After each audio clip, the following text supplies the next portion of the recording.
Bu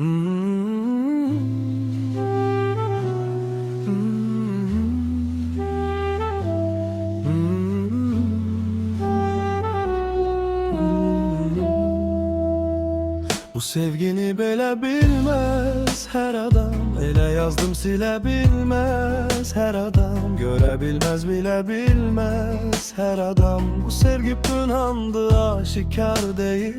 Bu böyük düzdə bir derdi çeke çeke doğradım azaltmaq üçün tike tike. Yazmıram ki gözyaşımı töke töke, ürək sözlərimdi ahuzar değil. Sadık oldum ben her zaman sevgime, yüreği vererler ama ki seçkime. Senden sonra inanmadım hiç kime, her elimden tutan hilaskar değil. İçimde ağlayıp üzden gülürem, o salıbdı sonuma ben bilirem. Hasta hasta yavaş yavaş ölürem, belə yaşamak sence intihar değil?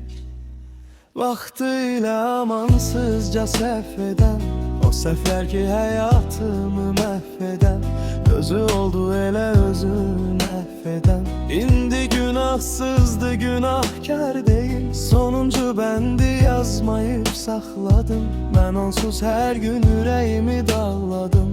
Nə şairin sözlərindən ağladım, nə həzin bir mahnı səbəbkar değil.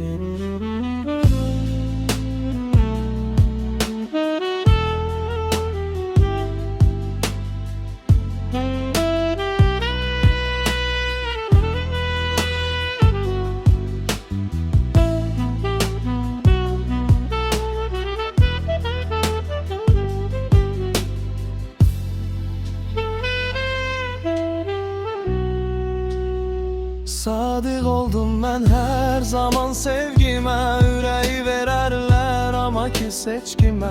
Senden sonra inanmadım hiç kime, her elimden tutan hilaskar değil. İçimde ağlayıp üzden gülürem, az kalıbdı sonuma ben bilirem. Hasta hasta yavaş yavaş ölürem, belə yaşamak sence intihar değil?